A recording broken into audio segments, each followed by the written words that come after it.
Volume 2. மாலையில், சுவாமி இது உங்களுடையது. இரவில், சுவாமி இது என்னுடையது. கோபத்தை தூண்டிவிடும் வார்த்தைகளை பிறர் நம் மீது வீசினால் என்ன செய்வது? எதிராளி நம்மை மட்டம் தட்டி பேசினால் அதை எப்படி எதிர்கொள்வது? இது போன்ற கேள்விக்கான விடை கௌதம புத்தரின் வாழ்க்கையில் நடந்த நிகழ்ச்சியில் இருக்கிறது. ஒருமுறை புத்தர் தனது பிரதான சீடரான ஆனந்தாவுடன் சென்று ஒரு வீட்டில் பிச்சை கேட்டார். புத்தரை பார்த்து அந்த வீட்டில் இருந்த பெண்மணி, சோம்பேறியே, கையும் காலும் நன்றாகத்தானே இருக்கிறது, உழைத்து சாப்பிட உனக்கு என்ன கேடு என்று திட்டி விரட்டினாள். ஒரு பெண் தனது குருவை இப்படி திட்டிவிட்டாளே என்று சீடரின் மனம் எரிமலையாக குமரிக் கொண்டிருந்தது. தயவு செய்து எனக்கு உத்தரவு கொடுங்கள், உங்களை திட்டி அந்த பெண்ணுக்கு சரியான பாடம் புகட்டிவிட்டு வருகிறேன் என்று ஆனந்தா புத்தரிடம் அனுமதி கேட்டார். அவர் ஒன்றும் சொல்லாமல் நடக்க துவங்கினார். மண்டையை பிளக்கும் வெயில் அடிக்க துவங்கியது. தன் கையில் இருந்த கமண்டலத்தை ஆனந்தாவிடம் கொடுத்துவிட்டு புத்தர் சிறிது நேரம் ஓய்வெடுத்தார். மாலை நேரமானது. புத்தர் தனது சீடருடன் மீண்டும் பயணத்தை தொடர்ந்தார். அப்போது வழியில் சீடரின் கையில் இருந்த கமண்டலத்தை பார்த்த புத்தர், இது யாருடையது என்று கேட்டார். அதற்கு ஆனந்தா, சுவாமி இது உங்களுடையது என்றார். உடனே புத்தர் அந்த கமண்டலத்தை வாங்கி ஒருமுறை பார்த்துவிட்டு, இல்லை, இதை உனக்கு அப்போதே பரிசாக கொடுத்து விட்டேன், அது உன்னுடையதுதான் என்று திரும்பவும் ஆனந்தாவிடமே கொடுத்து விட்டார். இரவு வந்தது. புத்தர் ஆனந்தாவின் கையில் இருந்த அதே கமண்டலத்தை சுட்டிக்காட்டி, இந்த கமண்டலம் யாருடையது என்று மீண்டும் கேட்டார். இதற்கு ஆனந்தா, சுவாமி இது என்னுடையது என்றார். இதை கேட்ட புத்தர் சிரித்து விட்டார். இன்று மாலை உன்னிடம் இதே கேள்வியை கேட்டேன், இது உங்களுடையது என்றாய், இப்போதோ இது என்னுடையது என்கிறாய். ஒரே கமண்டலம் எப்படி உன்னுடையதாகவும் அதே வேளையில் என்னுடையதாகவும் இருக்க முடியும்? புத்தரின் கேள்வியில் சற்றே தடுமாறினாலும் ஆனந்தா நிதானமாக இப்படி பதில் சொன்னார். சுவாமி, கமண்டலத்தை தாங்கள் எனக்கு பரிசாக கொடுத்து விட்டதாக சொன்னீர்கள். நானும் அதை ஏற்றுக்கொண்டேன். அதனால் கமண்டலம் என்னுடையது என்றேன். ஆனால் முதல் முறை நீங்கள் கமண்டலத்தை கொடுத்த போது அதை நான் என்னுடையதாக எடுத்துக்கொள்ளவில்லை. என்னிடம் நீங்கள் கமண்டலத்தை கொடுத்திருந்தீர்கள் என்றாலும் உண்மையில் அது அப்போது உங்களுடையதுதான். புன்னகையுடன் ஆனந்தாவை பார்த்து பேசினார் புத்தர். இதுபோல்தான் அந்த பெண்மணி என்னை பார்த்து சொன்ன வார்த்தைகளை நான் என்னுடையதாக எண்ணி எடுத்துக் கொள்ளவில்லை. எனவே என்னை பார்த்து சொல்லப்பட்டிருந்தாலும் அந்த வார்த்தைகள் அந்த பெண்மணிக்கே சொந்தம். அதனால்தான் அந்த பெண்மணிக்கு நீ பாடம் புகட்ட போக தேவையில்லை என்றேன். புத்தர் தனது சீடருக்கு சொன்ன அறிவுரை உணர்த்துகிற உண்மை எளிமையானது. யாராவது நம்மை பார்த்து சோம்பேறி என்று திட்டினால் அந்த வார்த்தையை நாம் நம்முடையது என்று ஏற்றுக்கொள்ளும் போதுதான் நாம் பாதிக்கப்படுகிறோம். நான் சோம்பேறி கிடையாது என்று நமக்கு தெளிவாகவும் உறுதியாகவும் நன்கு தெரிந்தால் எதிராளி நம்மை பார்த்து சொன்ன சோம்பேறி என்ற வார்த்தை வெறும் பிதற்றல். பிதற்றல் ஒருபோதும் நம்மை பாதிக்காது. இன்னும் கேட்டால், பிதற்றுகிறவனை நாம் ஒரு பொருட்டாகவும் எடுத்துக்கொள்ள மாட்டோம். ஆனால் சோம்பேறி என்று ஒருவர் இன்னொருவரை திட்டும் போது திட்டப்பட்டவர் பாதிக்கப்படுகிறார் என்றால் திட்டப்பட்டவர் உண்மையிலேயே சோம்பேறி என்றுதான் அர்த்தமாகிவிடும்.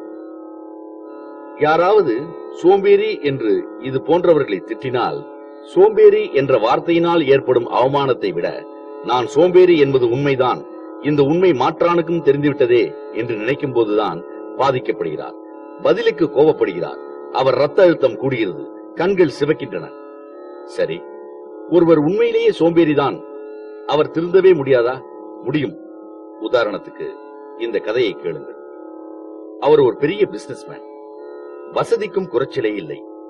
எதிர்பாராத விதமாக அவருக்கு சொந்தமான கப்பல் ஒன்று புயலில் அகப்பட்டு மூழ்கிவிடுகிறது. இன்னொரு புறம் தொழிலாளர் பிரச்சனையால் ஃபேக்டரியும் மூடப்பட்டு விடுகிறது. கடன் தலைக்கு மேல் போய்விடுகிறது. அவர் வீடு வாசலை எல்லாம் இழந்துவிட்டு நடு வீதிக்கு வந்து விடுகிறார். 5 ஆண்டுகள் அவர் கடுமையாக உழைக்கிறார். இழந்த தொழிற்சாலையை விட பெரிய தொழிற்சாலையை கட்டுகிறார். 1க்கு 2ஆக கப்பல்கள் வாங்குகிறார். முன்பு இருந்ததை விட பல மடங்கு பெரிய செல்வந்தராக மாறிவிடுகிறார். அவரிடம் நிருபர்கள், உங்களுடைய இந்த வெற்றியின் ரகசியம் என்ன என்று கேட்கிறார்கள். அதற்கு அவர், முன்பு நான் தோல்வி அடைந்தது உண்மை, ஆனால் நான் தோல்வி அடைந்து விட்டேன், வியாபாரத்தில் தோற்றுவிட்டேன் என்ற ரகசியத்தை எனக்கு நான் சொல்லவே இல்லை. அதுதான் என் இந்த வெற்றிக்கு காரணம் என்றாராம். பலருடைய கண்களை திறக்கக்கூடிய கதை இது. உண்மையிலேயே உங்களுக்கு சோம்பல் வரலாம், வேலை செய்வதில் ஈடுபாடில்லாமல் சோம்பேறியாக இருக்க தோன்றலாம். ஆனால் நான் சோம்பேறி, எதற்கும் லாயக்கில்லாதவன் என்று உங்கள் மீதே நீங்கள் முத்திரை குத்திக் கொள்ளாதீர்கள். அப்படி செய்தால் நமக்கு நாமே எதிரியாக இருந்து செயல்படுவது மாதிரி ஆகிவிடும். சரி, நாம் என்னதான் செய்ய வேண்டும்? நான் சோம்பேறி கிடையாது என்று உங்களுக்கு நீங்களே சொல்லிக் கொள்ளுங்கள் என்று ஒரு தரப்பினர் சொல்லுவார்கள். இதற்கு பாசிட்டிவ் திங்கிங் என்று பெயரும் கொடுத்திருக்கிறார்கள். நான் சொல்லப்போவது உங்களுக்கு கொஞ்சம் அதிர்ச்சியாக கூட இருக்கலாம். உண்மையில் இந்த பாசிட்டிவ் திங்கிங் நீண்ட நாளைக்கு பயன்படாது. ஏன் தெரியுமா?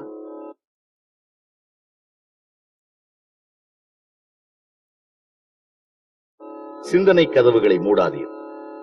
மனதில் சோர்வு, தாழ்வு மனப்பான்மை போன்றவை தலை தூக்கும் போதெல்லாம் அதை மறைக்க நான் ஜெயிக்க பிறந்தவன், நான் சாதிக்க பிறந்தவன் என்று நமக்கு நாமே சொல்லி உற்சாகப்படுத்திக் கொள்வது அப்போதைக்கு பலன் கொடுக்கலாம். ஆனால் இந்த பாசிட்டிவ் திங்கிங் அதிக நாளைக்கு உதவாது.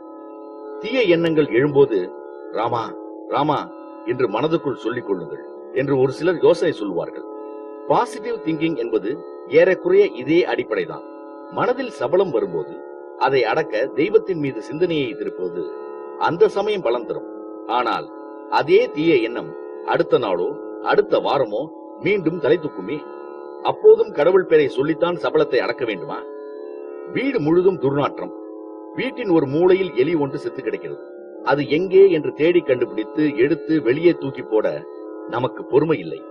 ஆனால் துர்நாற்றத்தை மறைக்க கட்டுக்கட்டாக ஊதுவத்தி கொளுத்தி வைக்கிறோம். கொஞ்ச நேரத்துக்கு வேண்டுமானால் செத்த எலியின் நாற்றத்தை அது மறைத்துவிடும். ஆனால் வத்தி எரிந்து முடிந்த கொஞ்ச நேரத்துக்கெல்லாம் நாற்றம் மீண்டும் குடலை பிடுங்க துவங்கிவிடுமே. பாசிட்டிவ் திங்கிங்கும் இது மாதிரிதான். சரி, பாசிட்டிவ் திங்கிங்க்கு மாற்று இருக்கிறதா? இருக்கிறது. அதற்கு பெயர்தான் ஆத்தென்டிக் திங்கிங். நீங்கள் மிகவும் துன்பத்தில் இருக்கிறீர்கள் என்று வைத்துக் கொள்ளுங்கள். ஐயோ, நான் படும் துன்பத்தை சுற்றியே என் சிந்தனை சுழல்கிறதே என்று வெறுப்படைந்து, இல்லை, நான் மகிழ்ச்சியோடுதான் இருக்கிறேன் என்று பாசிட்டிவ் திங்கிங் என்ற சித்தாந்தத்தின்படி மாற்று சிந்தனையை திணிக்க நீங்கள் முயற்சி செய்தால் மனதுக்குள் ஒரு போராட்டம் தான் உருவாகும். அதற்கு பதிலாக உங்களின் சிந்தனையை நீங்களே சற்று தள்ளி நின்று கவனிக்க ஆரம்பியுங்கள்.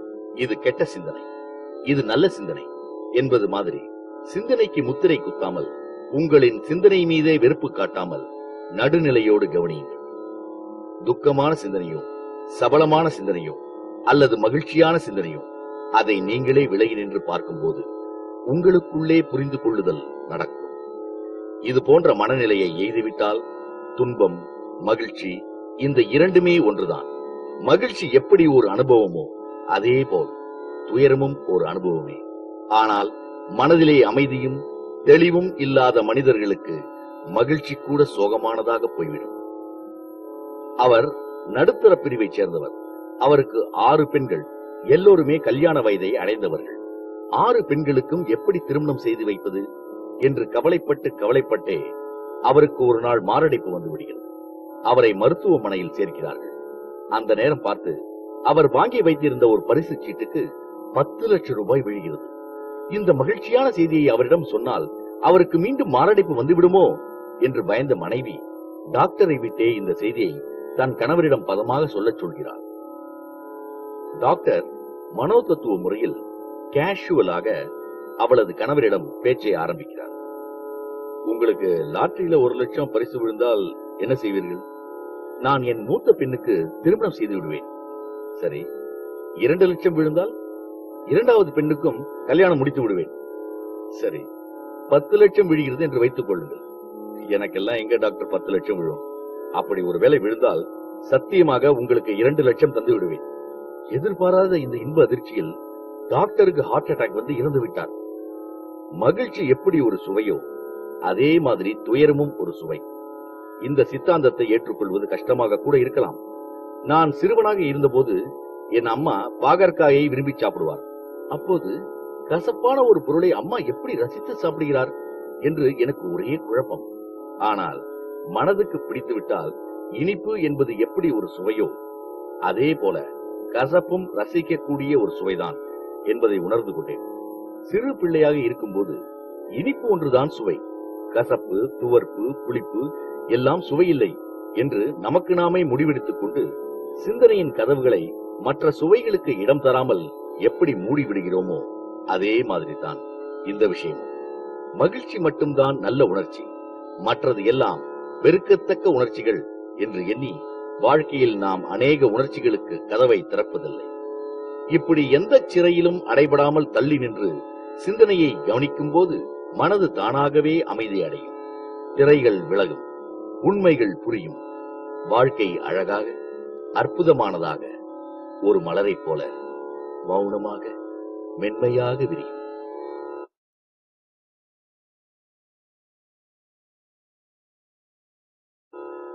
நிலவின் ஒளியை மறைத்த மெழுகுவர்த்தி. அவன் ஒரு அரசன், தான் என்ற அகங்காரம் நிரம்பியவன். வேட்டைக்கு சென்றபோது காட்டிலே ஒரு துறவியை சந்தித்தான். கண்களை மூடி தியானம் செய்து கொண்டிருந்தார் துறவி. நான் பல நாடுகளை வென்று என் நாட்டோடு இணைத்திருக்கிறேன். நான் வென்று வந்த செல்வத்தால் என் கஜானா நிரம்பி வழிகிறது. அந்த புறம் எங்கும் நான் கவர்ந்து வந்த மாற்று தேசத்து அழகிகள் இருக்கிறார்கள். ஆனால் நான் சந்தோஷமாக இல்லை. எனக்கு எப்போது மகிழ்ச்சி கிடைக்கும்? அரசன் கேட்டான். தியானம் கலைந்ததால் கண் விழித்த துறவி சற்றே கோபமாக, நான் செத்தால்தான் உனக்கு சந்தோஷம் கிடைக்கும் என்று சொல்லிவிட்டு கண்களை மூடி மீண்டும் தியானத்தில் ஆழ்ந்தார். நான் எத்தனை பெரிய அரசன், என்னையே அவமானப்படுத்துகிறாயா என்றபடி கொஞ்சமும் சிந்திக்காமல் துறவியை கொல்வதற்காக இடுப்பிலே இருந்த கத்தியை உருவினான். அட மூடனே, நான் என்றால் என்னை சொல்லிக் கொள்ளவில்லை. நான் என்ற இருமாப்பு செத்தால்தான் உனக்கு சந்தோஷம் கிடைக்கும் என்று துறவி விளக்கினார். நம்மை விட படிப்பிலோ பதவியிலோ செல்வத்திலோ குறைவானவன் என்று நாம் மதிப்பிட்டு வைத்திருக்கும் ஒருவர் ஒரு விவாதத்தின் போது நாம் சொல்லும் கருத்துக்கு ஆமாஞ்சாமி போடாமல் மாற்று கருத்தை சொல்லும் போது அதை ஏற்றுக்கொள்ள நம் ஈகோ இடம் கொடுப்பதில்லை. இன்னும் கொஞ்சம் ஆழமாக சிந்தித்து பாருங்கள். இது போன்ற ஈகோ உடையவர்கள் நாம் சொல்லும் கருத்தை எல்லோரும் ஏற்றுக்கொள்ள வேண்டும், நமக்கு எல்லோரும் மரியாதை கொடுக்க வேண்டும் என்றுதான் நினைக்கிறார்கள். அப்படி என்றால் என்ன அர்த்தம்? மற்றவர்கள் இவர்களுக்கு மரியாதை கொடுத்தால்தான் இவர்கள் சந்தோஷப்படுவார்கள். இதையே வேறு வார்த்தைகளில் சொன்னால், இவர்கள் தங்களின் மகிழ்ச்சிக்காக மற்றவர்களின் தலையாட்டலை எதிர்பார்த்திருப்பார்கள். இன்னும் பச்சையாக சொன்னால், எனக்கு மரியாதை கொடு, எனக்கு மரியாதை கொடு என்று மற்றவர்களிடம் மறைமுகமாக பிச்சை எடுப்பவர்கள் இவர்கள். மரியாதை என்ற பிச்சையை மற்றவர்கள் இவர்களுக்கு கொடுக்க மறுக்கும் போது இவர்களின் அமைதி பறிபோய் விடுகிறது, சந்தோஷம் தொலைந்து விடுகிறது. நமது வேதங்கள் ஆண்டவனை ஆனந்தம் என்று குறிப்பிடும். இதை ஏன் சொல்கிறேன் என்றால், எட்ஜிங் காட் அவுட் என்பதன் சுருக்கம்தான் ஈகோ. அதாவது நம்மை விட்டு ஆண்டவன், அதாவது ஆனந்தம் வெளியேறும் நிலைதான் ஈகோ. கடவுளே, நான் என்ற அகங்காரத்தை இதோ உனக்கு எதிரே உடைத்து விடுகிறேன் என்று நமக்கு நாமே உணர்த்தத்தான் தேங்காயை ஒரு அடையாள பொருளாக கோயிலிலே உடைக்கிறோம். தேங்காயின் கடுமையான ஓடு உடையும் போது எப்படி சுவையான இளநீர் வெளிப்படுகிறதோ, அதே மாதிரி நமது அகங்காரம் என்ற ஈகோ உடையும் போது சந்தோஷம் வெளி. அலுவலகத்திலோ அல்லது நண்பர்கள் மத்தியிலோ உங்களின் கருத்தை சொல்ல வேண்டும் என்று நினைக்கிறீர்கள். அதை அழுத்தமாகவும் சொல்கிறீர்கள். ஆனால் நீங்கள் சொன்ன கருத்து எடுபடவில்லை. நீங்கள் ஈகோ இல்லாதவராக இருந்தால் இது பற்றி கவலைப்பட மாட்டீர்கள். உங்களின் கருத்தை மற்றவர்கள் பாராட்டினாலும் சரி, கிண்டல் செய்தாலும் சரி, ஏற்றுக்கொண்டாலும் சரி, கண்டுகொள்ளாவிட்டாலும் சரி, இதனால் பாதிக்கப்படாமல் இருப்பீர்கள். கவிஞர் தாகூரின் வாழ்க்கையில் நடந்த சம்பவம். ஒருமுறை படகில் ஏறி யமுனை நதியை கடந்து கொண்டிருந்தார் தாகூர். அது இரவு நேரம். படகிலே இருந்த சின்ன அறையில் மெழுகுவர்த்தியின் வெளிச்சத்தில் தாகூர் கவிதை எழுத முற்பட்டார். ஆனால் அன்று ஏனோ தெரியவில்லை, பிடிபடாமல் தாகூரிடமே கவிதை கண்ணாமூச்சி விளையாடியது. கடைசியில் சோர்ந்து போன தாகூர் மெழுகுவர்த்தியை அணைத்து விட்டார். மெழுகுவர்த்தியை அணைத்ததுதான் தாமதம். நதியும் படகும் நிலாவின் வெளிச்சத்தில் அழகாக ஒளிர்வது தெரிந்தது. இதை பார்த்ததும் தாகூருக்கு கவிதை பெருக்கெடுக்க ஆரம்பித்தது. இந்த சம்பவத்துக்கும் ஈகோவுக்கும் என்ன சம்பந்தம்?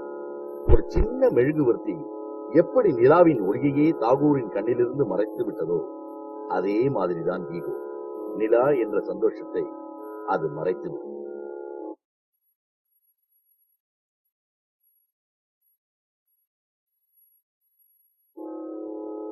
சிடுசிடுக்கும் மனைவியை சமாளிப்பது எப்படி? தொழிலாளர் உறவு பற்றிய சொற்பொழிவுக்காக ஒரு முறை நான் சென்னை வந்திருந்த போது அதில் கலந்து கொண்ட பல உயர் அதிகாரிகள் தொழிற்சங்க பிரச்சனை, தொழிலாளர் பிரச்சனை போன்ற சப்ஜெக்டுகளில் நிறைய கேள்விகளை எழுப்பினார்கள். நான் எல்லா கேள்விகளுக்கும் பதில் சொல்லிக் கொண்டே வந்தேன். கடைசியில் நிகழ்ச்சியும் ஒரு முடிவுக்கு வந்தது. எல்லோரும் போய்விட்டனர். ஆனால் கருப்பு கோட்டு அணிந்த ஒருவர் மட்டும் என் எதிரிலேயே நின்றிருந்தார். அந்த இடத்தில் என்னையும் அவரையும் தவிர வேறு யாரும் இல்லை என்பதை ஊர்ஜிதப்படுத்திக் கொண்டு அவரே பேசத் துவங்கினார்.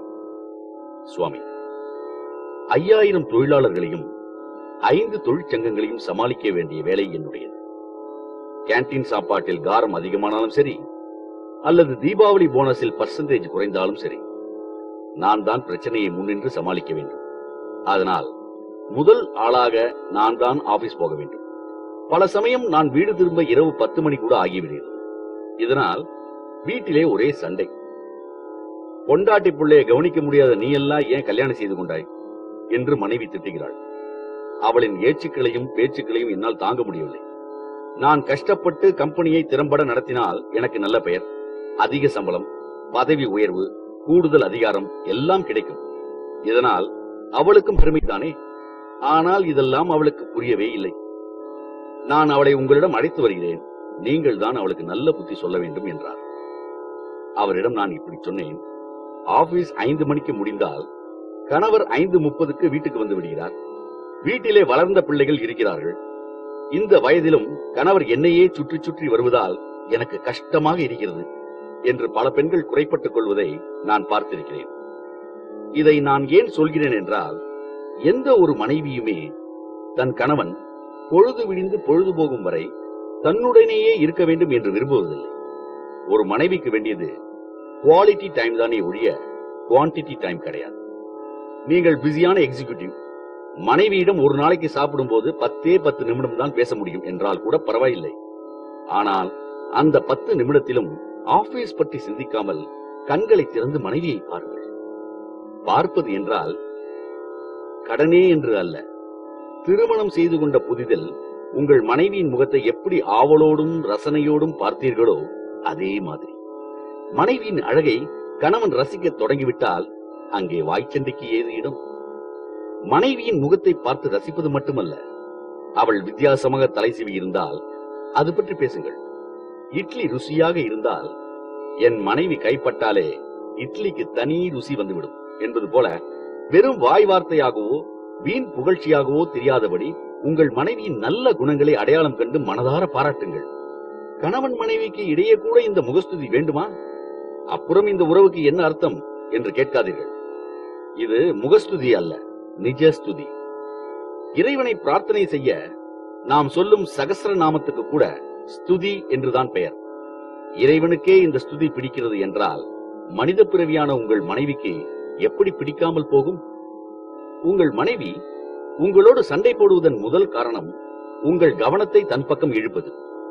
நீ எனக்கு சொந்தம், வேலை, ஆபீஸ், அது இது என்று எதற்கும் உன்னை விட்டுக் கொடுக்க மாட்டேன் என நினைக்கிறாள் என்று அர்த்தம். இத்தகைய அன்புமிக்க மனைவி கிடைத்ததற்காக நீங்கள் உண்மையிலேயே பெருமைதான் பட வேண்டும். இதையெல்லாம் அந்த கோட் சூட் அணிந்திருந்த உயர் அதிகாரியிடம் சொல்லிவிட்டு கடைசியாக நான் சொல்லிய வழிமுறைகளை கடைபிடியுங்கள். இதில் எதுவுமே பலன் கொடுக்கவில்லை என்றால் உங்கள் மனைவி உங்களிடம் சண்டை பிடிக்கும் போது அதையும் ரசிக்க ஆரம்பித்து விடுங்கள் என்றேன். குழப்பத்துடன் சென்ற மேனேஜர் ஒரு வாரம் கழித்து என்னிடம் மீண்டும் வந்தார். சுவாமி, நீங்கள் சொன்னதெல்லாம் முற்றிலும் உண்மை. உங்கள் அறிவுரையை கடைபிடித்ததில் ரொம்ப நாளைக்கு பிறகு நாங்கள் 2 பேரும் ஒருவர் மேல் இன்னொருவர் வெறுப்பில்லாமல் மனம் விட்டு பேசிக்கொண்டோம். நன்றி என்றார். கணவன் மனைவி உறவு எப்படி இருக்க வேண்டும் என்பது பற்றி காமசூத்ராவில் வாத்ஸ்யாயனர் என்ன சொல்லியிருக்கிறார் தெரியுமா?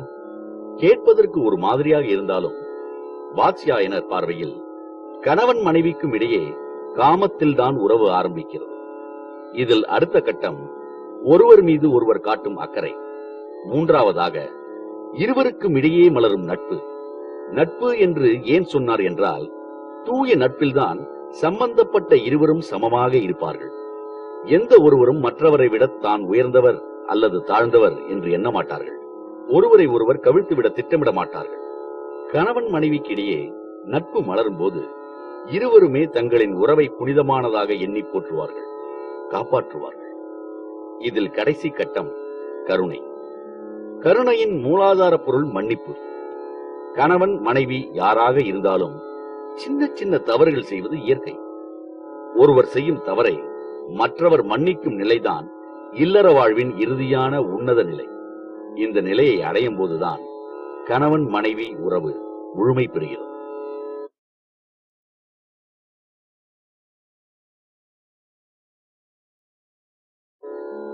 கைகளை குவித்து கண்களை மூடி.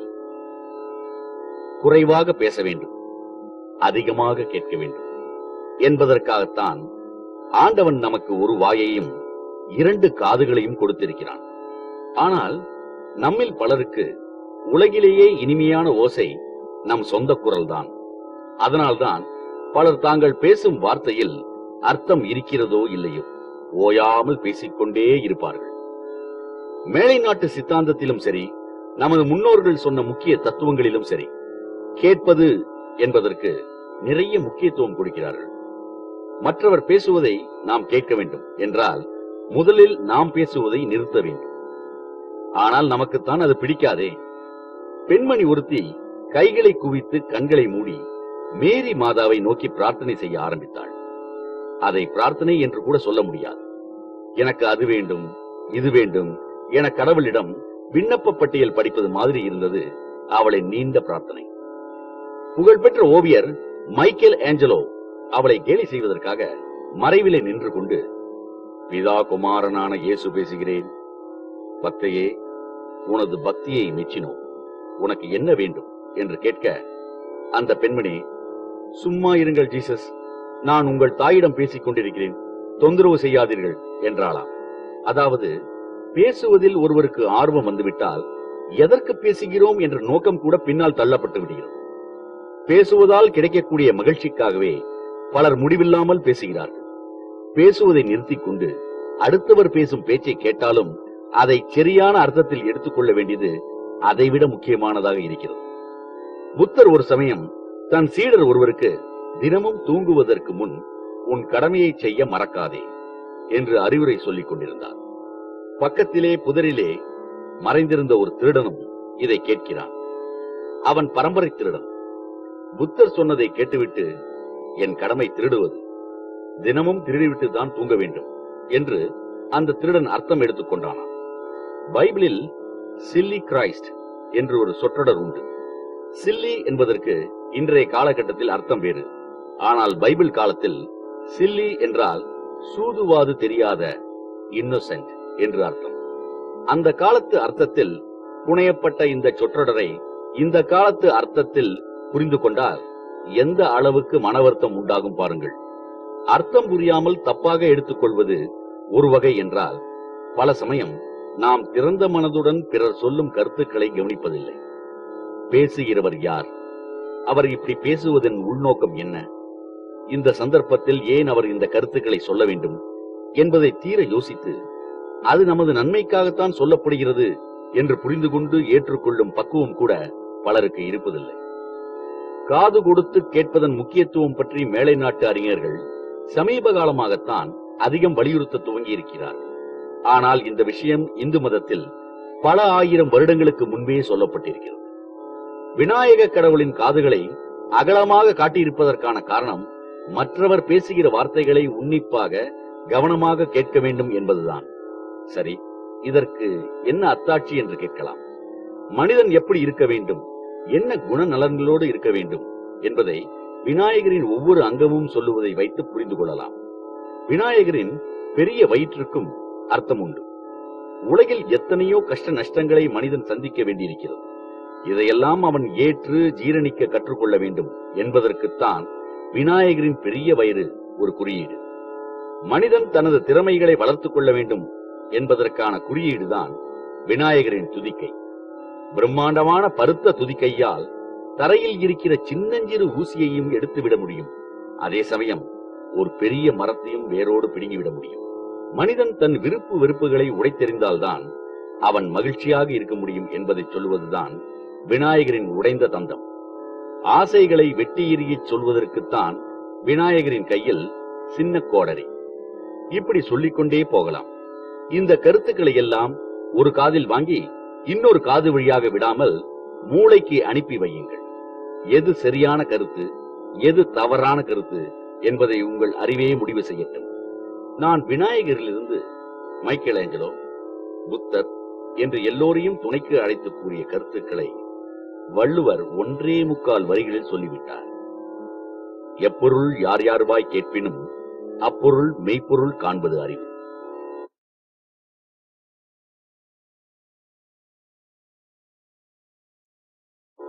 தவறு கங்கை மேல் அல்ல.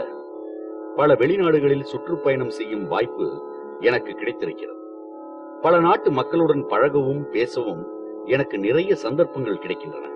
அப்போதெல்லாம் இந்தியாவின் ஆன்மீக வளம், இயற்கை வளம், பல்வேறுபட்ட கலாச்சாரம் இருந்தும் காக்கப்படுகிற நாட்டு ஒற்றுமை பற்றியெல்லாம் வெளிநாட்டவர்கள் வியந்து பேசுவார்கள்.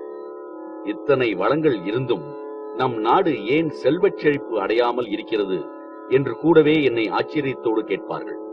நான் அவர்களுக்கு பதில் சொல்லாமல் மௌனமாக இருந்து விடுவேன். ஆனால் இது பற்றி நான் சிந்திக்காமல் இருந்தது இல்லை. எல்லாம் எனக்கு தெரியும் என்ற மனப்பான்மைதான் நம் நாட்டு வளர்ச்சிக்கும் தடையாக இருக்கிறது என்பது என்னுடைய கருத்து. தெரியும் என்ற மனநிலையில் இருந்து இயங்குவதால் நமக்கு தெரியாத விஷயங்கள் நம் கண்ணில் புலப்படும் போது கூட அதை அக்கறை கொடுத்து பார்க்க நாம் தவறிவிடுகிறோம். இயேசுநாதர் சொன்னதைப் போல, கண்ணிருந்தும் குருடர்களாக, காது இருந்தும் செவிடர்களாக நம்மில் பலர் இருப்பதால் தான் எல்லா வளமும் படைத்திருந்தும் நம் நாடு செல்வச் செழிப்பு இல்லாமல் இருக்கிறது. இது பற்றி ஒரு கதை கூட இருக்கிறது. அவன் ஒரு சிறந்த மாணவன். இந்திய நாட்டின் பல சிறந்த மகான்களிடம் கல்வி கற்றவன். கங்கை நதியை பற்றி தெரிந்து கொள்ள அவனுக்கு ஆர்வம் வருகிறது. அவன் கங்கை பற்றி அறிந்த பலரையும் சந்தித்து நாள் கணக்கில் பேசி, கங்கை எங்கே உற்பத்தியாகிறது, எங்கே குறுகலாய் ஓடுகிறது, எந்த இடத்தில் அகண்ட கங்கையாய் மாறுகிறது, எங்கே வெள்ளப்பெருக்கு அதிகமாக இருக்கிறது, வங்காள விரிகுடாவில் எங்கே சங்கமிக்கிறது என்று சகலவிதமான தகவல்களையும் சேகரித்து அதன்படி ஒரு வரைபடமும் தயார் செய்கிறான். இப்போது கங்கையை பற்றி சகலமும் தனக்கு தெரியும் என்ற நினைப்பு அவனுக்குள் வந்துவிடுகிறது. அதே மனநிலையில் ஒரு படகில் ஏறி ரிஷிகேசத்தில் கிளம்பி வங்காள விரிகுடாவை அடைய கங்கை நதியில் அவன் பயணத்தை துவங்குகிறான். தயாரித்து வைத்திருந்த வரைபடத்தில் கங்கை எந்தெந்த இடத்திலெல்லாம் திரும்பும் என்று குறிப்பிட்டிருந்தானோ அதே மாதிரியே கங்கையும் வளைந்து திரும்பி போய்கொண்டிருந்தது. ஆஹா, கங்கை நதியின் ஜாதகமே எனக்கு தெரிந்துவிட்டது என்ற மமதை இப்போது பலமாக அந்த மாணவனின் தலையில் ஏறுகிறது. அந்த சமயம் கங்கை இடதுபுறமாக திரும்புகிறது. மாணவன் திடுக்கிடுகிறான். அவனது வரைபடத்தின்படி அந்த இடத்தில் கங்கை வலதுபுறமாகத்தான் திரும்ப வேண்டும். ஆனால் தனது வரைபடம் தவறு என்பதை மட்டும் அந்த மாணவனால் ஏற்றுக்கொள்ள முடியவில்லை. கங்கைதான் திடீரென தரம் மாறி ஓடுகிறது என்று சொல்லிவிட்டு அவன் நதியின் மீதே கோபப்படுகிறான். பயணத்தை பாதியிலேயே ரத்து செய்துவிட்டு ஊர் திரும்புகிறான். தெரியும் என்ற மனோநிலையில் இருந்து செயல்பட்டதால் முழுமையான அனுபவத்தை அவன் பெறவில்லை. நம்மில் பலரிடம் அவன் ஒரு விசிறி வியாபாரி. பனை ஓலையால் ஆன விசிறியை விற்றுக்கொண்டு அவன் வீதியில் நடந்து போகிறான். இந்த விசிறி 100 வருடம் உழைக்கும், அதனால் 100 ரூபாய் என்று கூவி கூவி விற்கிறான். தனது மாளிகையின் ஜன்னலிலிருந்து இதை பார்த்த மன்னனுக்கு ஒரே வியப்பு. மன்னன் விசிறி வியாபாரியை மாளிகைக்கு அழைத்து, என்ன விளையாடுகிறாயா? அற்பமான பனை ஓலை விசிறி இது, ஒரே 1 ரூபாய் கூட பெறாது, இதற்கு 100 ரூபாயா என்று கேட்கிறான். மன்னரை தான் அதிக விலை சொல்லி ஏமாற்ற முயன்றதை ஒப்புக்கொள்ள விசிறி வியாபாரி தயாராக இல்லை. அதனால் அவன், மன்னா, இது அதிசய விசிறி, 100 வருடம் உழைக்கக்கூடியது, அதனால்தான் 100 ரூபாய் என்று சொல்லி சமாளித்தான். சரி, நான் 100 ரூபாய் கொடுத்து இந்த விசிறியை வாங்கிக் கொள்கிறேன். ஆனால் இது 100 வருடம் உழைக்காவிட்டால் உன் தலை துண்டாகிவிடும், ஜாக்கிரதை என்று மன்னர் எச்சரித்து அனுப்பினார். சந்தேகப்பட்டது போலவே பனை ஓலை விசிறி சில நாட்களில் கிழிந்துவிட்டது. காவலர்கள் போய் விசிறி வியாபாரியை தேடி அரண்மனைக்கு கொண்டு வந்து விட்டார்கள். மன்னனும் விசிறி வியாபாரியின் தலையை வெட்டச் சொல்லி தீர்ப்பு வழங்கிவிட்டான். அந்த நேரம் விசிறி வியாபாரி சொன்னான், மன்னா, நான் இறப்பது பற்றி கவலைப்படவில்லை. ஆனால் 100 வருடம் உழைக்கக்கூடிய இந்த விசிறி உங்களுக்கு மட்டும் எப்படி இவ்வளவு சீக்கிரம் கிழிந்து போனது என்பது எனக்கு வியப்பாக இருக்கிறது. அதனால் என் தலையை துண்டிப்பதற்கு முன் நீங்கள் இந்த விசிறியை எப்படி உபயோகித்தீர்கள் என்று ஒருமுறை சொல்ல முடியுமா என்று கேட்டான். சரி, சாகப் போகிறவன் என்று மன்னனும் விசிறியை எடுத்து விசிறி காட்டினான். விசிறி வியாபாரி பதறுவது போல் நடித்தான். அடடா, இங்கதான் தவறு நடந்து விட்டது மன்னா. இந்த விசிறி 100 வருடம் உழைக்கும், இது உண்மை. ஆனால் இது போல் விசிறக்கூடாது. விசிறியை ஒரு கையால் பிடித்துக் கொண்டு முகத்தை நாம் தான் விசிறியின் முன்னால் ஆட்ட வேண்டும் என்று சொன்னான் அந்த வியாபாரி. அதாவது தொழிலில் நாணயம் காட்டுவதற்கு பதில் செய்த தவறுக்கு சப்பை கட்டு கட்டினான் அவன். இப்போது குதர்க்கம் என்பதற்கு அர்த்தம் புரிகிறதா?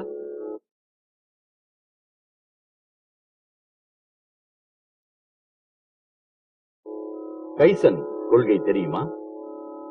செல்வச் செழிப்பு அடைந்திருக்கும் நாடுகளின் மக்கள் தங்கள் நாடுகளை உயர்த்த எந்த விதமான கொள்கைகளை கையாண்டார்கள் என்பது பற்றி சொல்லட்டுமா?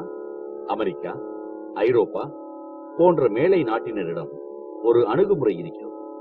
ஒரு ஏக்கர் நிலத்தில் 2000 ஆப்பிள் விளைய வேண்டும் என்று அவர்கள் நிர்ணயித்தால் அந்த இலக்கை எப்படியும் அடைந்துவிட வேண்டும் என்று அவர்கள் விடாப்பிடியாக பாடுபடுவார்கள். அந்த ஒரு ஏக்கர் நிலம் செழிப்பானதோ இல்லையோ அது பற்றி அவர்களுக்கு கவலை இல்லை. ரசாயன உரத்தை பயன்படுத்தியாவது ஏக்கருக்கு 2000 ஆப்பிளை அவர்கள் விளைவித்து விடுவார்கள்.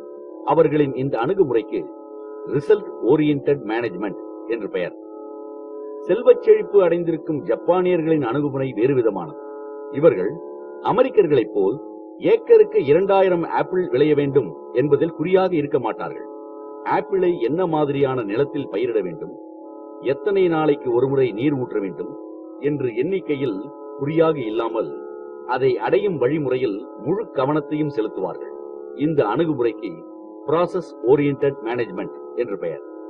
ஒரு ஏக்கரில் அமெரிக்கர்களை விட ஜப்பானியர்கள் விளைவித்த ஆப்பிளின் எண்ணிக்கை சில சமயம் குறைவாக கூட இருக்கும். ஆனால் ஜப்பானியர்கள் விளைவித்த ஆப்பிளில் தான் சுவை கூடுதலாக இருக்கும். ஜப்பானியர்களின் இந்த அணுகுமுறை பலனை எதிர்பாராமல் கடமையை செய் என்ற நமது கீதையின் சாரம்தானே. ஜப்பானியர்களின் வெற்றிக்கு முதுகெலும்பாக விலகும் இன்னொரு கொள்கை கைசன். இதன் அர்த்தம் என்ன தெரியுமா? மேலும் மேலும் சிறப்பு. அதாவது ஒரு வேலையை எவ்வளவுதான் சிறப்பாக செய்தாலும் அடுத்த முறை இந்த வேலையை இதைவிட சிறப்பாக செய்ய வேண்டும் என்பதுதான் அந்த கொள்கை. நாம் ஒருவர் இன்னொருவரை பார்க்கும் போது வணக்கம் சொல்லிக் கொள்வது போல ஜப்பானியர்கள் ஒருவர் இன்னொருவரை பார்க்கும் போது வாழ்க்கை எனும் நதிக்கு வெற்றி என்று கூறிக்கொள்வார்கள். ஜப்பானியர்களுக்கு வெற்றி என்பது இலக்கு அல்ல. ஒவ்வொரு கணத்தையும் பொழுதுபோக்காக நினைக்காமல் வெற்றி என்ற நோக்கிலேயே பார்க்கிறார்கள். ஜப்பானியர்களுக்கு வாழ்க்கை என்பதே வெற்றிதான். வெற்றியை பற்றி பேசும்போது இதையும் நிச்சயம் குறிப்பிட்டாக வேண்டும். 2 பேர் சண்டை போட்டால் ஒருவர் வெற்றி பெறுவார், இன்னொருவர் தோல்வி அடையத்தான் செய்வார். இருவருமே வெற்றி அடைய முடியுமா? முடியும். அதற்கு வின் வின் மெத்தட் என்று பெயர். கம்பெனியில் ஒரு பிரச்சனை. 2 நிர்வாகிகள் இது பற்றி விவாதிக்கிறார்கள். ஒருவர் ஒரு கருத்தை சொல்கிறார், அடுத்தவர் இவரின் கருத்துக்கு மாறுபட்ட கருத்தை வைத்திருக்கிறார். இருவரும் விவாதம் செய்கிறார்கள். இந்த விவாதத்தில் ஒருவர் ஜெயித்தால் இன்னொருவர் தோற்க வேண்டும். ஆனால் இந்த இருவருமே உன்னுடைய கருத்து சரியா என்று பார்க்காமல் இந்த நேரத்துக்கு எந்த கருத்து சரி என்று கருத்தின் தன்மையை மட்டும் பார்த்து ஒரு முடிவுக்கு வரும்போது பிரச்சனைக்கு சரியான தீர்வு கண்டறிந்த மகிழ்ச்சியில் இருவருமே வெற்றி அடைந்ததைப் போல சந்தோஷப்படுவார்கள். இதுதான் வின் வின் மெத்தட். மேலை நாட்டினரின் இந்த யுக்தியை இப்போது நம் நாட்டில் உள்ள நிர்வாகிகள் கூட தொழிற்சங்க பிரதிநிதிகளுடன் பேச்சு நடத்தும் போது பயன்படுத்துகிறார்கள். இதையெல்லாம் படித்துவிட்டு வெற்றி மீது எனக்கு ஆசை இருக்கிறது, எனக்கு திறமையும் இருக்கிறது, ஆனால் உடன் வேலை செய்பவர்கள் தான் என்னை அமுக்கி வைக்கிறார்கள், முன்னேற விடாமல் தடுக்கிறார்கள் என்று யார் சொன்னாலும் அதை நம்புவது சிரமமாக இருக்கும். ஏனென்றால் வெற்றிப்படிகளில் ஏற விரும்புவது யாராக இருந்தாலும் அவர்களை குப்புறத்தள்ளி குழி தோண்டி மண்ணுக்கு அடியில் புதைத்தாலும் அவர்கள் மரமாக மீண்டும் முளைத்துக் கொண்டு மேலே வருவது நிச்சயம். தீப்பந்தத்தை பூமியை நோக்கி கவிழ்த்தாலும் தீயின் ஜுவாலை வானத்தை நோக்கிதான் இருக்கும். ஒரு மரம் சிறந்த மரமா இல்லையா என்பதை யாரும் மரத்தை கேட்டு தீர்மானிப்பதில்லை. அந்த மரம் கொடுக்கும் பழங்களை வைத்துதான் மரம் சிறந்ததா இல்லையா என்று ஊரார் தீர்மானிப்பார்கள். அதே போலத்தான் நீங்கள் சாதிக்க பிறந்தவரா இல்லையா என்பதை உங்களை கேட்டு இந்த உலகம் தெரிந்து கொள்ளாது. உங்களின் சாதனையை வைத்துதான் உலகம் உங்களை எடை போடும்.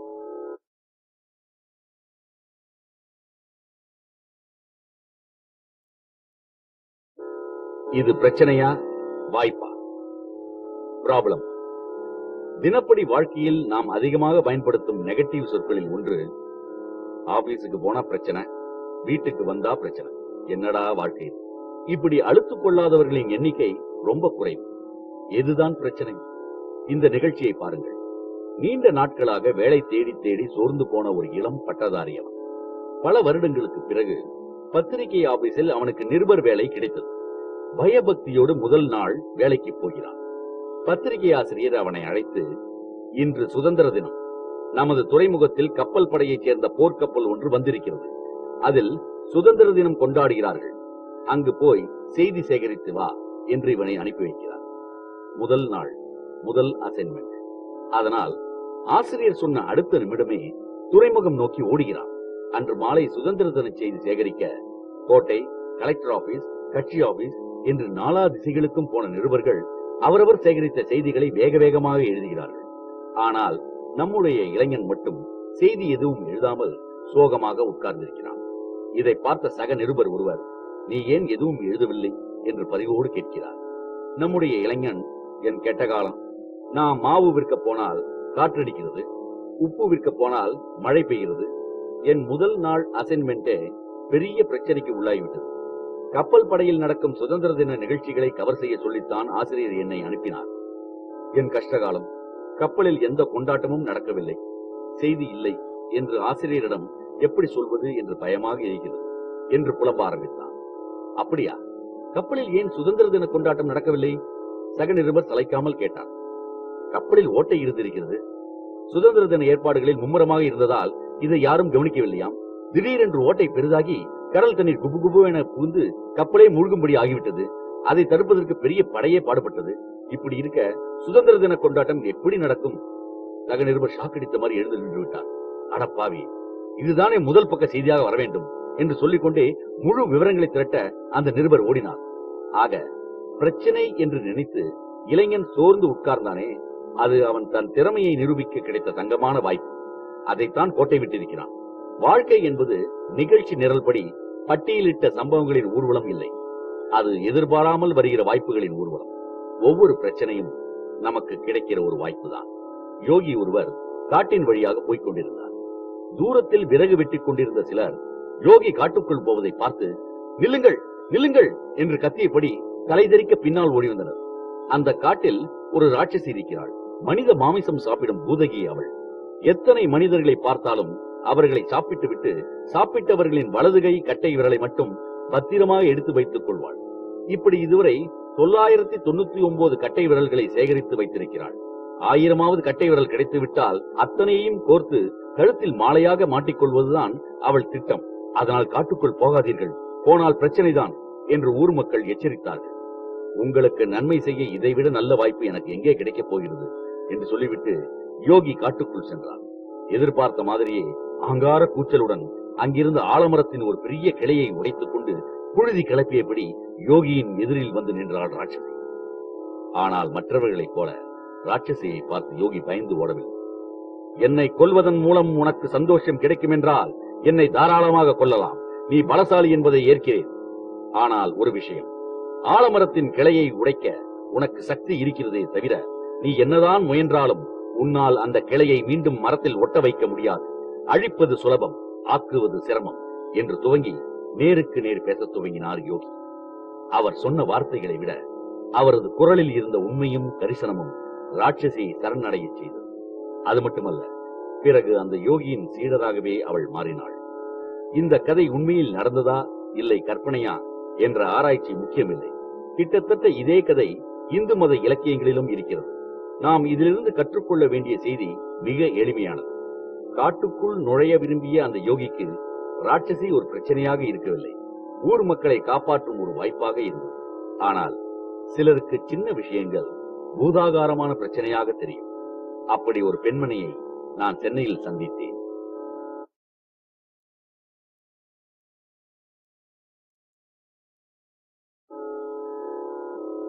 முதலிரவில் முடிந்த வாழ்க்கை. சின்ன பிரச்சனைகளை கூட பூத கண்ணாடி வழியாக பார்த்து மிரண்டு போகிறவர்கள் உண்டு என்பதற்கு உதாரணம் சொல்கிறேன். சமீபத்தில் நான் சென்னைக்கு வந்திருந்தேன். நோக்கம் லைஃப் புரோகிராம் என்ற வாழ்வியல் பயிற்சி அளிப்பதற்காக. 3 நாள் நடந்த அந்த பயிற்சியின் முதல் நாள் ஒரு பெண்மணி என்னிடம் வந்து, என் மகன் நான் சொல்லும் எதையும் கேட்க மாட்டேன் என்கிறான். இப்படியே போனால் நான் சொல்லும் பெண்ணை கூட இவன் கல்யாணம் செய்து கொள்ள மாட்டான் போலிருக்கிறது என்று வருத்தப்பட்டு பேச ஆரம்பித்தார். சரி, நாளைக்கு உன் மகனை அழைத்து வாருங்கள், அவனிடம் நான் பேசுகிறேன் என்றேன். அதற்கு அந்த பெண்மணி, இல்லை சுவாமி, இப்போதே இவனுக்கு புத்தி சொல்லுங்கள் என்று இடுப்பில் தூக்கி வைத்திருந்த தனது 5 வயது குழந்தையை இறக்கி என் முன்னே நிறுத்தினார். என்னால் சிரிப்பை அடக்கவே முடியவில்லை. சாப்பாடு ஊட்டினால் அந்த குழந்தை சாப்பிட மாட்டேன் என்கிறானா. ABC எழுதச் சொன்னால் வெறும் பொம்மையாக போடுகிறானாம். சின்ன சின்ன விஷயங்களுக்கே தாயாகிய தன் வார்த்தையை கேட்காதவன் வளர்ந்து பெரிய மனிதனானால் எப்படி நம் பேச்சை கேட்பான் என்கிற ரீதியில் அந்த பெண் ரொம்ப எதிர்நோக்குடன் சிந்தித்ததன் விளைவுதான் இந்த புலம்பல். இன்னும் சிலர் இருக்கிறார்கள். பிரச்சனையை பார்த்து அஞ்சுவதோடு நிறுத்திக் கொள்கிற ரகமில்லை இவர்கள். உண்மையிலேயே விவகாரத்தை பூதாகரமாக ஆக்கி விடுவார்கள். மரத்திலிருந்து மரத்துக்கு தாவும் போது குரங்குக்கு ஏதாவது ஒரு சின்ன காயம் வந்தால் கூட போதும், குரங்கு அதை சும்மா விடாது. அதை சொரிந்து பெரிதாக்கி கடைசியில் பயங்கர ரணம் உண்டாகி அதனாலேயே செத்து போகிற குரங்குகளும் உண்டு. இந்த நிகழ்ச்சியை பாருங்கள். அன்றுதான் அவர்களுக்கு திருமணம். முதல் நாள், முதல் இரவு. கணவன் மனைவி இருவர் மட்டுமே தனிமையில் இருக்கிறார்கள். திருமணத்துக்கு முன்பு செய்த தவறுகளை எல்லாம் பாவ மன்னிப்பு மாதிரி புது மனைவியிடம் சொல்லிவிட நினைத்தான் கணவன். கல்லூரி நாட்களில் நண்பர்களோடு சேர்ந்து நான் மது அருந்தியிருக்கிறேன். ஆனால் இன்றிலிருந்து அவன் முழுதாக சொல்லி முடிப்பதற்குள்ளேயே புது மனைவி பதில் ஏதும் சொல்லாமல் கதவை திறந்து கொண்டு வெளியே போய்விடுகிறாள். போயும் ஒரு குடிகாரனுக்கு என்னை கட்டி வைத்து விட்டீர்களே என்று அவள் உறவுக்காரர்களிடம் புலம்புகிறாள். இதையெல்லாம் பார்த்து கொண்டிருந்த மாப்பிள்ளை அவமானம் தாங்காமல் வீட்டை விட்டு மட்டுமல்ல ஊரை விட்டே ஓடி போகிறான். இதைவிட சிக்கலானவர்கள் வலிய போய் பிரச்சனைகளை மடியிலே இழுத்து விட்டுக் கொள்கிறவர்கள். அவர் ஓரளவு வசதி படைத்தவர். ஆனால் வியாபாரத்தில் ஏதோ நஷ்டம்.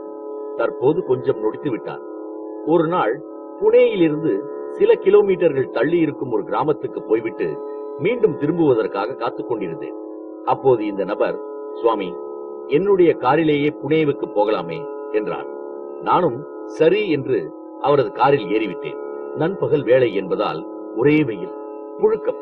சற்று காற்றாது வரட்டமே என்று காரின் ஜன்னல் கதவுகளை இறக்கிவிட முனைந்தேன். ஏதோ நான் மின்சார கம்பியை தொடப்போனது மாதிரி இவர் எகிரி குதித்து, சுவாமி வேண்டாம் என்று என்னை தடுத்து விட்டார். இவரின் செயலுக்கு காரணம் புரிந்து கொள்ள முடியாததால் நான் அவரை ஏன் என்று கேட்டேன். அதற்கு அவர், இந்த கிராமம் முழுவதும் என் சொந்தக்காரர்கள் இருக்கிறார்கள். கார் ஜன்னல் கதவுகளை இறக்கிவிட்டு விட்டால் என் காரில் ஏசி இல்லை என்பது அவர்களுக்கு தெரிந்துவிடும்.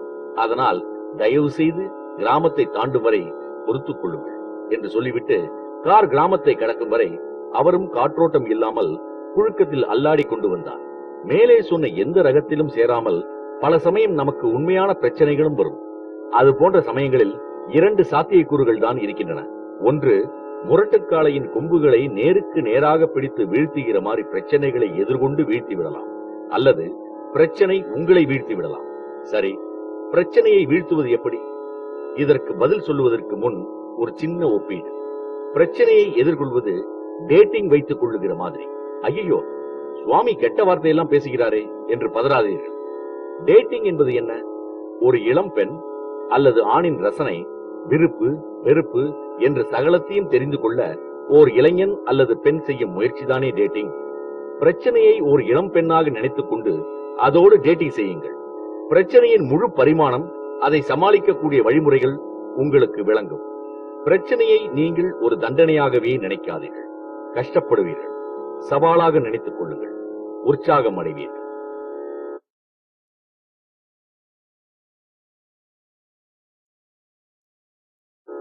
பூனை என்ன விலை?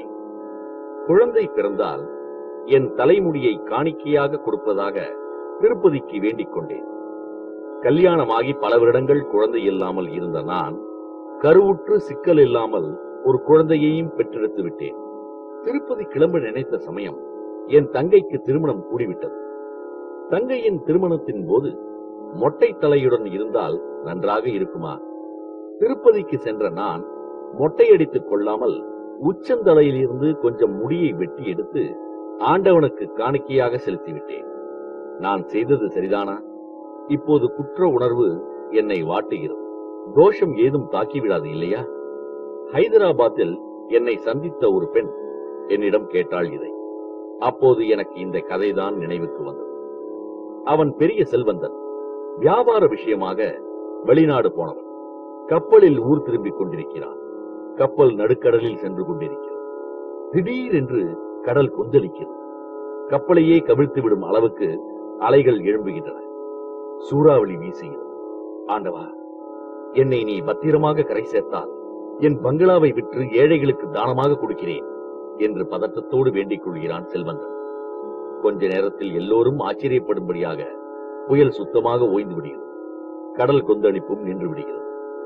எந்தவித ஆட்டமும் இல்லாமல் கப்பல் சுகமாக பயணம் செய்து கரை சேர்கிறது. செல்வந்தன் இப்போது நினைக்கிறான், நமது பங்களாவை விற்று ஏழைகளுக்கு தானம் கொடுப்பதாக அவசரப்பட்டு இறைவனிடம் பிரார்த்தனை செய்து கொண்டு விட்டோமே, என்ன செய்யலாம்? ஊரை அடைந்த செல்வந்தன் தனது பங்களாவை விற்கப் போவதாக அறிவிக்கிறான். பணமுள்ளவர்கள் எல்லாம் அந்த பங்களாவை வாங்க போட்டி போட்டுக் கொண்டு வீட்டின் முன் குவிகிறார்கள். அப்போது செல்வந்தன் சொல்கிறான், என் பங்களாவின் விலை 1 ரூபாய். இதை கேட்டதும் கூடியிருந்த எல்லோருக்குமே அதிர்ச்சி பிளஸ் ஆச்சரியம். கடல் பயணம் இவனை பைத்தியக்காரனாக்கி விட்டதோ? அப்போது நமது செல்வந்தன் ஒரு நிபந்தனை விதிக்கிறான். என் பூனையை யார் வாங்குகிறார்களோ அவர்களுக்குத்தான் நான் என் பங்களாவையும் விற்பேன். பூனை என்ன விலை? 1 கோடி ரூபாய். பங்களாவை வாங்க வந்திருந்தவர்கள் குழம்பி போகிறார்கள். ஆனால் பங்களா நிச்சயம் 1 கோடி ரூபாய் பெருமானது என்பதால் வந்திருந்தவர்களில் ஒருவர் பங்களாவை 1 ரூபாய்க்கும் பூனையை 1 கோடி ரூபாய்க்கும் வாங்கிக் கொள்கிறார். பணத்தை வாங்கிக் கொண்ட நமது செல்வந்தன் ஒரு பிச்சைக்காரனுக்கு அந்த 1 ரூபாயை தானம் செய்துவிட்டு ஆண்டவனிடம் சொல்கிறான், கடவுளே, நான் உன்னிடம் வேண்டிக் கொண்டபடியே என் பிரார்த்தனையை சரியாக நிறைவேற்றிவிட்டேன். பங்களாவை விற்ற பணத்தை ஏழைக்கு தானம் செய்துவிட்டேன். அதை கொடு, இதை கொடு என்று ஆண்டவனா நம்மிடம் கேட்கிறான். நாம் தான் ஆண்டவனிடம் பிரார்த்தனை என்ற பெயரில் எனக்கு அதை கொடு, நான் உனக்கு இதை கொடுக்கிறேன் என்று சதா நச்சரித்துக் கொண்டிருக்கிறோம். நீ எனக்கு 2 லட்சம் ரூபாய் கொடுத்தால் உன் உண்டியலில் 2000 ரூபாய் போடுகிறேன் என்று ஆண்டவனிடம் கமிஷன் பிசினஸ் பேசுகிறோம். பிரார்த்தனை, சடங்குகள் இவற்றின் அர்த்தங்களை புரிந்து கொள்ளாமல் அவற்றில் போய் சிக்கிக் கொள்வதற்கு பெயர் வேண்டுதல் இல்லை. பிரார்த்தனை என்பது நம்மை நாமே முழுமையாக உணர்ந்து கொள்வதில் தான் இருக்கிறது. இயேசுநாதரின் வார்த்தைகளை இந்த கட்டத்தில் எண்ணி பார்ப்பது நமக்கு கொஞ்சம் தெளிவை உண்டாக்கக்கூடும். நான் பசியாயிருந்தேன், எனக்கு போஜனம் கொடுத்தீர்கள். நான் தாகமாயிருந்தேன், எனக்கு தண்ணீர் கொடுத்தீர்கள். நான் வியாதியாயிருந்தேன், என்னை விசாரிக்க வந்தீர்கள். நான் காவலில் இருந்தேன், என்னை பார்க்க வந்தீர்கள். நான் வஸ்திரமில்லாமல் இருந்தேன், எனக்கு வஸ்திரம் கொடுத்தீர்கள். ஆகையால் நான் இன்று உங்களுக்கு சொல்லுகிறேன், மிகவும் எளியவர்களான சிறியரில் ஒருவனுக்கு நீங்கள் எதை செய்தீர்களோ அதை எனக்கே செய்தீர்கள்.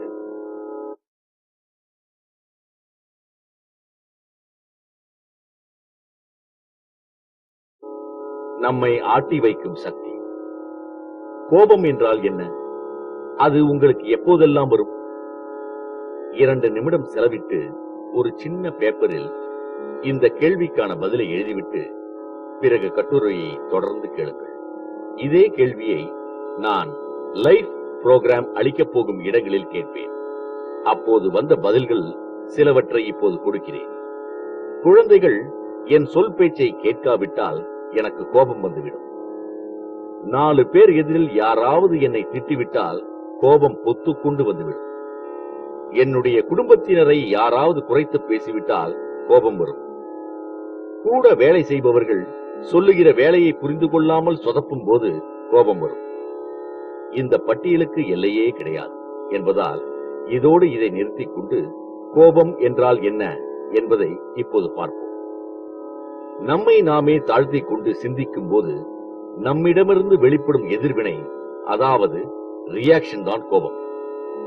ஒருவன் நம்மை பார்த்து கழுதை என்று திட்டும் போது நாம் குரங்கு என்று பதிலுக்கு திட்டினால் அந்த செயல்தான் ரியாக்ஷன். நாம் ரியாக்ட் செய்யும் போது நம்மை ஆட்டி வைப்பது நமக்கு வெளியே இருக்கும் சக்தி. அதனாலேயே ரியாக்ஷன் என்ற வார்த்தையை இப்போது பெரிய கம்பெனிகளில் பயன்படுத்துவதில்லை. இப்போது இவர்கள் அதிகமாக உபயோகப்படுத்தும் வார்த்தை ப்ரோ ஆக்ஷன். இந்த 2 வார்த்தைகளுக்கும் இடையே அப்படி என்ன வித்தியாசம்? இதை விளக்க வேண்டும் என்றால் ஒரு சின்ன கதை சொல்ல வேண்டும். ஜென் புத்தகத்தில் உள்ள கதை. சீன பேரரசின் தளபதி அவன். போர் ஒன்றிலே பெரும் வெற்றி பெற்றுவிட்டு அவன் தன் படை பரிவாரங்களோடு நாடு திரும்பிக் கொண்டிருக்கிறான். வழியிலே ஒரு காடு. காட்டிலே ஒரு துறவி தவம் செய்து கொண்டிருக்கிறார். இதை பார்த்த தளபதி தன் பரிவாரங்களோடு அந்த துறவியின் முன் சென்று மிகவும் பணிவாக, சுவாமி, சொர்க்கத்துக்கு செல்லும் வழி எது, நரகத்துக்கு செல்லும் வழி எது என்று கேட்கிறான். கண்களை மூடி தவம் செய்து கொண்டிருந்த துறவி கண்களை திறக்கவில்லை. இந்த முறை தளபதி தனது கேள்வியை கொஞ்சம் சத்தமாக கேட்கிறான். துறவி இப்போதும் கண்களை திறக்கவில்லை. தளபதி காடே அதிரும்படி அந்த கேள்வியை சத்தமாக 3வது முறையாக கேட்கிறான். கண் விழித்த துறவி, முட்டாளே, உனக்கு அறிவில்லையா? ஏன் என் தவத்தை கலைத்தாய் என்று கரகரப்பான குரலில் கேட்க தளபதிக்கு கோபம் பிடித்து விடுகிறது. துறவியை வெட்டுவதற்கு உரையிலிருந்து அவன் தன் உடைவாளை உருவுகிறான். அப்போது துறவி சிரித்த முகத்துடன், நீ கேட்ட நரகத்துக்கான வழி இதுதான் என்கிறார். தளபதிக்கு அறிவு வேலை செய்ய ஆரம்பிக்கிறது. உண்மை கண் விழிக்கிறது. உடனே கோபம் தணிகிறது. துறவி நம்மை முட்டாள் என்று சொன்னது திட்டுவதற்காக இல்லை, ஒரு உண்மையை உணர்த்துவதற்காக என்று புரிகிறது. தளபதி தன் உடைவாளை உரைக்குள் போடுகிறான். அப்போது துறவி சொன்னார், இதுதான் சொர்க்கத்துக்கான வழி. தளபதியை துறவி, முட்டாளே, ஏன் எனது தவத்தை கலைத்தாய் என்று திட்டிய போது, என் படை வீரர்களுக்கு எதிரில் துறவி திட்டிவிட்டாரே, துறவியின் தவத்தை கலைக்கும் அளவுக்கு நாம் அறிவில்லாமல் இருந்து விட்டோமே, நாம் சிறுமைப்பட்டு விட்டோமே, நம் மரியாதை போய்விட்டதே, இனி இவர்கள் நம்மை எப்படி மதிப்பார்கள் என்று தன்னைத்தானே நொந்து கொண்டும் தாழ்த்திக் கொண்டும் தளபதி சோகமாக இருந்த தருணத்தில் சிந்திக்காமல் உடைவாளை உருவியதற்கு பெயர்தான் ரியாக்ஷன். துறவி நம்மை முட்டாள் என்று சொன்னது அறிவில்லாதவன் என்று திட்டுவதற்காக இல்லை, நாம் கேட்ட கேள்விக்கான விடையை குறிப்பால் உணர்த்துவதற்காக. துறவி குறிப்பால் சொன்ன பதிலை நான் புரிந்து கொண்டேன். அதை புரிந்து கொள்ளும் அளவுக்கு மதிநுட்பம் எனக்கு இருக்கிறது என்று சிந்தித்து தெரிந்து தெளிந்து உடைவாளை அவன் உரைக்குள் போட்டதற்கு பெயர் ப்ரோ ஆக்ஷன். மற்றவர் மீது நாம் கோபப்படும் போது நாம் நிதானம் இழக்கிறோம். இரத்த கொதிப்பு அதிகமாகிறது, கைகால் உதறுகிறது. ஆக எதிரி செய்த முதல் கட்ட தவறை ஜீரணித்துக் கொள்ள முடியாமல் நமக்கு நாமே கொடுத்துக் கொள்ளும் தண்டனைதான் கோபம்.